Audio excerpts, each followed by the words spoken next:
भगवान श्री कृष्ण मेरी ओर देखकर मुस्कुरा रहे थे और सर भी हिला रहे थे, हाथ भी हिला रहे थे।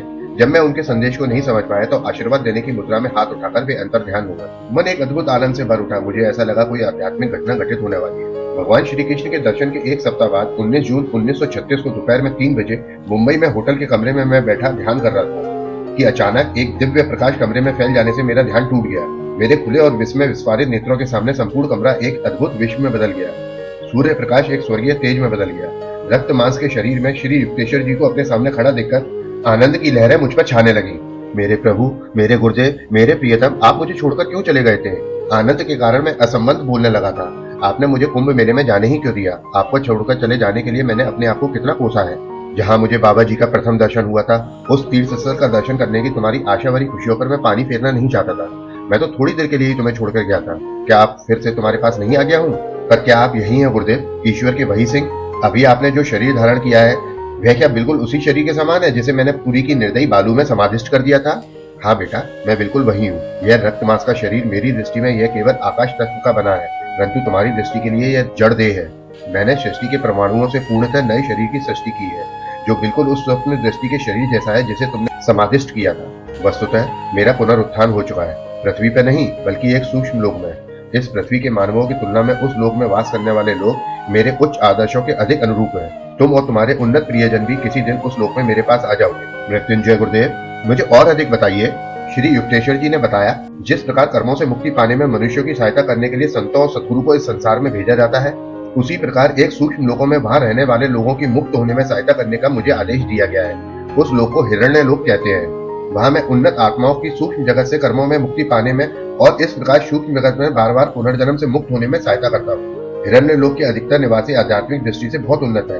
उन सब ने पृथ्वी पर अपनी आखिरी जन्म में मृत्यु के समय सचेत रहते हुए जड़ देह का त्याग करने की ध्यान प्रदत्त सामर्थ्य प्राप्त कर ली थी। पृथ्वी पर रहते हुए जब कोई सर्वविकल्प समाधि से आगे जाकर निर्विकल्प समाधि में स्थित नहीं होता, तब तक वह हिरण्य लोक में प्रवेश नहीं कर सकता। हिरण्य लोक के वासी उन साधारण सूक्ष्म लोगों से पहले ही पार हो चुके होते हैं, जहाँ पृथ्वी के प्राय सभी वासियों को मृत्यु के उपरांत जाना पड़ता है। वहाँ उन्होंने सूक्ष्म लोगों के अपने गत कर्मों के बीज नष्ट कर डाले होते हैं। सूक्ष्म लोकों में इस प्रकार के आत्मोद्धार का कार्य उन्नत साधकों के अतिरिक्त कोई नहीं कर सकता, और तब अपनी आत्मा को सूक्ष्म जगत के कर्मों के शेष रहे लवशेषों से मुक्त करने के लिए इन साधकों को विधि के विधान के अनुसार हिरण्य लोक में, जो सूक्ष्म लोगों का स्वर्ग है, सूक्ष्म शरीर धारण कर जन्म लेना पड़ता है, जहाँ उनकी सहायता करने के लिए मैं उपस्थित हूँ। हिरण्य लोक में ऐसे लगभग पूर्ण अवस्था को प्राप्त करते हुए जीव भी हैं, जो वहाँ उच्चतर कारण जगत से आए हैं। गुरुदेव कहते गए, शास्त्रों में तुमने पढ़ा है कि ईश्वर ने मानव आत्मा को एक के बाद एक 3 शरीरों में आबद्ध किया है। भाव या कारण शरीर, सूक्ष्म शरीर जो मनुष्य की मानसिक और भावनात्मक प्रकृति का स्थान है, और स्थूल पंच भौतिक शरीर। पृथ्वी पर मनुष्य अपनी देह इंद्रियों से युक्त रहता है। सूक्ष्म जगत के लोगों का काम अपनी चेतना, भावनाएं और प्राण शक्ति से बने शरीर से चलता है। कारण शरीरधारी जीव भावों के बने आनंद में कारण जगत में रहता है। मेरा कार्य उन सूक्ष्म देहधारियों का मार्गदर्शन करना है जो कारण जगत में प्रवेश करने के लिए तैयार हो रहे हैं। पूज्य गुरुदेव, सूक्ष्म जगत के बारे में मुझे और अधिक बताइए। गुरुदेव बताने लगे, अनेक सूक्ष्म लोग हैं जिसमें सूक्ष्म देहधारी प्राणी वास करते हैं। ये सूक्ष्म लोकवासी एक ग्रह से दूसरे ग्रह जाने के लिए सूक्ष्म विमानों या प्रकाश पिंडों का उपयोग करते हैं, जो विद्युत शक्ति या रेडियोधर्मी शक्तियों से भी अधिक तेज गति से जाते हैं। प्रकाश और रंगों के सूक्ष्म स्पंदनों से बना सूक्ष्म जगत भौतिक सृष्टि से सैकड़ों गुना बड़ा है। संपूर्ण भौतिक सृष्टि सूक्ष्म जगत के विशाल तेजों में गुब्बारे के नीचे एक छोटी सी ठोस टोकरी के समान लटकी हुई है। जिस तरह वह अंतरिक्ष में अनेक सूर्य और तारे भ्रमण कर रहे हैं, उसी तरह सूक्ष्म जगत में भी अनेक सूक्ष्म और सौर मंडल और सूक्ष्म नक्षत्र मंडल है। वहाँ के ग्रहों के भी सूक्ष्म सूर्य और सूक्ष्म चंद्र हैं, जो भौतिक सृष्टि के सूर्य चंद्रों से कई अधिक सुंदर हैं। सूक्ष्म जगत के ये सूर्य चंद्र ध्रुवीय प्रकाश के समान दिखते हैं। सूर्य का तेज चंद्र के तेज से अधिक दीप्तिमान होता है। वहाँ के दिन और रात पृथ्वी के दिन रात से अधिक लंबे होते हैं। सूक्ष्म जगत अति सुंदर, स्वच्छ, शुद्ध और सुव्यवस्थित है। वहाँ कोई निर्जीव ग्रह या बंजर भूमि नहीं है। खरपतवार, बैक्टीरिया, कीड़े मकोड़े, सांप आदि पृथ्वी के अभिशाप वहाँ नहीं है। सूक्ष्म जगत में पृथ्वी की भांति परिवर्तनशील और अनिश्चित जलवायु और ऋतु नहीं है। वहाँ सदैव वसंत ऋतु रहती है और यदा कदा ज्योति में हिमपात होता है तथा बहुरंगे प्रकाश की बारिश होती है। सूक्ष्म जगत के ग्रहों पर स्फटिक की झीलें, उज्ज्वल समुद्र तथा इंद्रधनुषीय नदियां बहुतायत में हैं।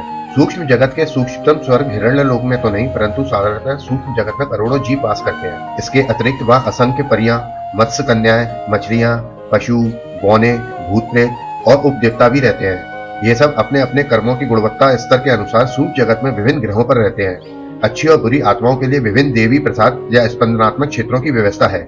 अच्छी आत्माएं मुक्त रूप से संचार कर सकती हैं, परंतु बुरी आत्माएं सीमित क्षेत्र में ही संचार करती हैं। विभिन्न सूक्ष्म लोकों से निष्कासित होकर आए हुए पतित देवताओं के बीच संघर्ष और युद्ध होता है, जिसमें वे प्राणाणुओं के बम या मानसिक मंत्र शक्ति का प्रयोग करते हैं। सूक्ष्म जगत के इस अंधकार में कारागार के ऊपर विस्तृत लोकों में सब कुछ तेजोमय और सुंदर है। सूक्ष्म जगत ईश्वर की इच्छा तथा पूर्णता प्राप्ति की योजना में इस पृथ्वी की अपेक्षा अधिक तालमेल रखता है। सूक्ष्म जगत की प्रत्येक वस्तु ईश्वर की इच्छा और वहाँ के निवासियों के आह्वान से प्रकट होती है। ईश्वर ने वहाँ जो कुछ भी बना रखा है उसके आकार या रूप को निखारने की शक्ति उनमें है।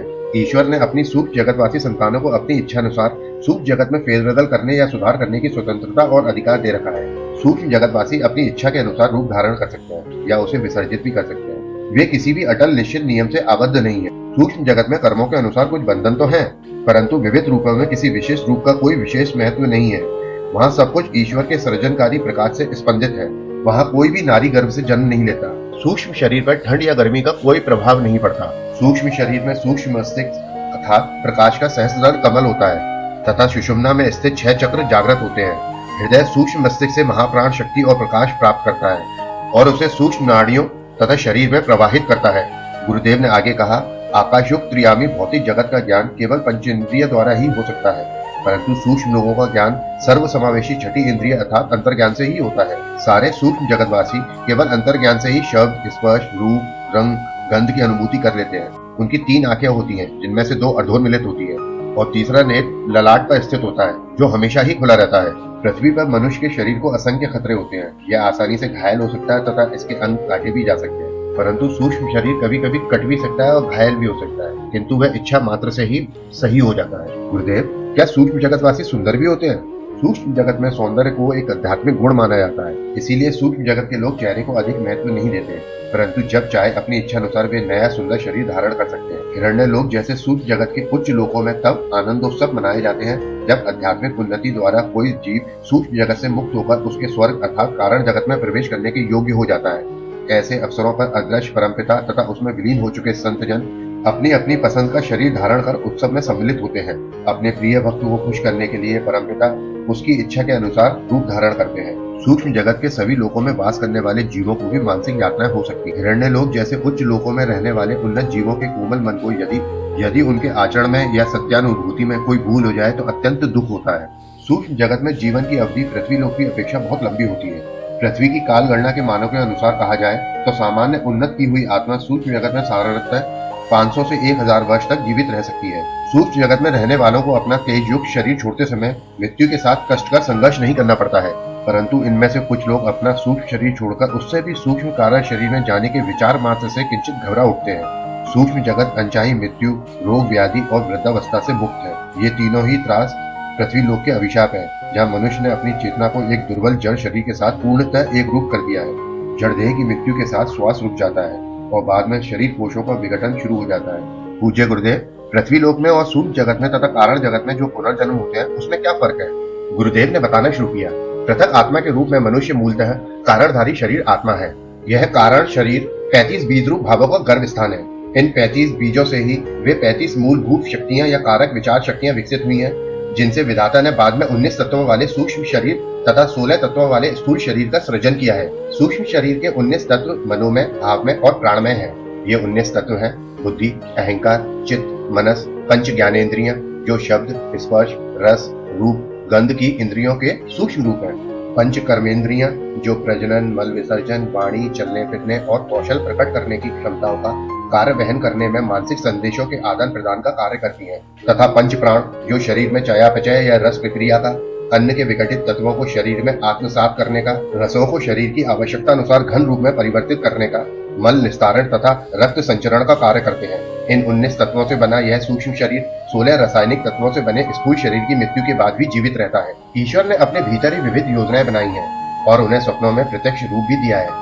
इस प्रकार माया सापेक्षता के अपने अनंत विराट आभूषणों से सज धज कर प्रकट हुई है। कारण शरीर की 35 भाव श्रेणियों में ईश्वर ने मनुष्य के सूक्ष्म शरीर से संबंधित 19 तथा स्थूल शरीर से संबंधित 16 भावों के सर्वागीण पहलुओं को विस्तृत रूप से अंतर्निहित रखा है। कंपित होती शक्तियों को पहले सूक्ष्म रूप से फिर स्थूल रूप से स्थिर करते हुए सघन बनाकर ईश्वर ने मनुष्य का पहले सूक्ष्म शरीर बनाया और फिर स्थूल शरीर। रक्त मांस का शरीर सृष्टा के स्थिर मूर्त स्वप्नों से बना है। पृथ्वी पर द्वैत युगल सदा ही विद्यमान रहते हैं, जैसे स्वास्थ्य, रोग, सुख, दुख, हानि लाभ। मनुष्य देखते हैं कि 3 आयामी स्थूल जगत में वे मर्यादा, सीमा और प्रतिरोधों से आबद्ध है। मनुष्य की जीवित रहने की इच्छा को जब रोग, व्याधि या अन्य कारणों से गहरा धक्का लगता है, तब मृत्यु का आगमन होता है और स्थूल शरीर का बोझल चोला कुछ देर के लिए उतर जाता है। परंतु इस अवस्था में भी आत्मा सूक्ष्म तथा कारण शरीरों में आबद्ध रहती है। तीनों शरीरों को एक साथ पकड़कर रखने वाली मुख्य शक्ति है मनुष्य की इच्छा शक्ति। अतृप्त इच्छाओं की शक्ति ही मनुष्य की दास्ता की जड़ है। भौतिक वासनाओं की जड़ अहंकार और इंद्रिय सुख में निहित है। इंद्रिय सुख की लालसा, विवशता सूक्ष्म जगत की अनुरक्तियों या कारण जगत की अनुभूतियों से संबंधित आकर्षण शक्ति से अधिक बलवान होती है। कारण जगत में इच्छाओं की पूर्ति अनुभूतियों से ही हो जाती है। कारण जगत में वास करने वाली मुक्त प्राय आत्माएं जो केवल कारण शरीर में आबद्ध है, समस्त सृष्टि को ईश्वर की स्वप्न कल्पनाओं के साकार रूप मात्र में देखते हैं। अतः वे भी अपने विचार मात्र से कुछ भी प्रकट कर सकते हैं। इसलिए कारण जगतवासी जड़ इंद्रियानुभूतियों को या सूक्ष्म जगत की सुखानुभूतियों को हीन और आत्मा की शुद्ध अनुभूति क्षमताओं के लिए घुटनकारी मानते हैं। कारण जगत के जीव अपनी इच्छाओं को तत्क्षण मूर्त रूप देकर निषेध कर देते हैं। जो अपने को केवल कारण शरीर के अत्यंत सूक्ष्म आवरण से ढके पाते हैं, वे सृष्टा की तरह ही ब्रह्मांडों की उत्पत्ति कर सकते हैं। क्योंकि समस्त सृष्टि विराट स्वप्न तंतुओं से ही बनी हुई है, अतः कारण शरीर के अत्यंत पहले आवरण में आबद्ध आत्मा में विराट शक्तियां होती हैं। आत्मा अदृश्य है। जब वह शरीर में या शरीरों में होती है, तभी उसके अस्तित्व का पता चल सकता है। शरीर के होने का अर्थ ही यह है कि उसमें अभी अतृप्त इच्छाएं हैं। जब तक मनुष्य की आत्मा 1, 2 या 3 देह घटों में बंद है और उन घटों पर अज्ञान तथा इच्छा वासनाओं के ढक्कन लगे हुए हैं, तब तक वह विरम्भ सागर में विलीन नहीं हो सकती। जब स्थूल देह घट को मृत्यु का घन तोड़ देता है, तब भी सूक्ष्म शरीर और कारण शरीर के 2 घटों में आत्मा बंद रहती है। इसलिए वह सर्वव्यापी जीवन सागर परम तत्व में विलीन नहीं हो सकती। जब ज्ञान के द्वारा इच्छा रहितता आती है, तब उस शक्ति शेष 2 घटों को तोड़ देती है। इस प्रकार आखिर नन्ही सी आत्मा मुक्त हो जाती है। तब वह मायातीत परम तत्व के साथ एक हो जाती है। कारण जगत वर्णातीत रूप से सूक्ष्म है। उस जगत को समझ पाने के लिए मनुष्य को एकाग्रता की इतनी विराट शक्ति की आवश्यकता होगी कि वह अपनी आंखें बंद करके समस्त सूक्ष्म जगत और स्थूल जगत को, उस अति विशाल ज्योतिर्मय गुब्बारे को और उसके नीचे लटकती उस ठोस टोकरी को मन की आंख से देख सके और यह जान सके कि उन दोनों विषयों का अस्तित्व केवल कल्पना में ही है। इस अतिमानवीय एकाग्रता के द्वारा यदि कोई इन 2 विश्वों को उनकी सारी जटिलताओं समेत केवल कल्पना में ही परिणत कर सका, तो वह कारण जगत में पहुंच जाएगा और मनोजगत तथा पदार्थ जगत के मिलन की सीमा रेखा पर खड़ा हो जाएगा। वहां खड़ा होकर मनुष्य ठोस पदार्थ, तरल पदार्थ, वायु, विद्युत, ऊर्जा, सब जीव, देवी देवता, मानव, प्राणी, पशु पक्षी, पेड़ पौधे, जीवाणु, सूक्ष्माणु आदि समस्त जीव निर्जीव जगत को चैतन्य रूप में उसी प्रकार देखता है जिस प्रकार मनुष्य को आंखें बंद करने के बाद भी अपने अस्तित्व का बोध रहता है। मनुष्य जो कुछ कल्पना में कर सकता है, वह सब कारण जगतवासी वास्तव में कर सकता है। बड़ी से बड़ी कल्पना मानव बुद्धि भी केवल मन में ही विचार के एक छोर से दूसरे छोर तक दौड़ लगा सकती है, एक ग्रह से दूसरे ग्रह पर छलांग लगा सकती है, या अनंतता के विचार में अंतहीन रूप से ऊपर नीचे आ जा सकती है। परंतु कारण जगतवासियों के पास इससे बहुत अधिक स्वतंत्रता है। वे बिना किसी भौतिक या सूक्ष्म बाधा के या बिना किसी कर्म बंधन के इन सबको तत्क्षण साकार कर सकते हैं। कारण जगतवासियों को यह ज्ञान है कि ना तो स्थूल जगत मूलतः इलेक्ट्रॉनिक विद्युत कणों से बना है और ना ही सूक्ष्म जगत प्राण कणिकाओं से बना है, बल्कि ये दोनों जगत ईश्वरीय विचार तत्व की सूक्ष्मतम कणिकाओं से बने हैं, जिन्हें माया ने घेर रखा है। माया की भूमिका स्पष्टतः सृष्टि को सृष्टा से विभक्त करना ही है। कारण जगत में वास करने वाली आत्माएं परस्पर एक दूसरे को पृथक पृथक बिंदुओं के रूप में पहचानती हैं। उनके इर्द गिर्द केवल उनके विचारों से ही चीजें उत्पन्न हो जाती हैं। कारण जगतवासी अपने शरीरों और विचारों के बीच केवल कल्पना का ही अंतर देखते हैं। कारण जगत में मृत्यु और पुनर्जन्म केवल विचार में ही होता है। कारण शरीरी जीवों का आहार केवल चिर नूतन ज्ञानामृत है। वे शांति के झरने से पान करते हैं, अनुभूतियों की पथ रहित भूमि में विचरण करते हैं और परमानंद के अनंत सागर में तैरते हैं। कारण जगत में वास करने वाले अनेक जीव हजारों वर्षों तक जीवित रहते हैं। परमानंद की गहराइयों में अधिकाधिक उतरकर जब आत्मा पूर्णतः मुक्त हो जाती है, जब वह अपने छोटे से कारण शरीर से बाहर निकलकर संपूर्ण कारण जगत की विशालता को व्याप्त कर लेती है, तब आत्मा तीनों शरीर के कोशों से बाहर निकल जाती है। तब वह सापेक्षता के नियम या माया से हमेशा के लिए मुक्त होकर शाश्वत ईश्वर को प्राप्त कर लेती है।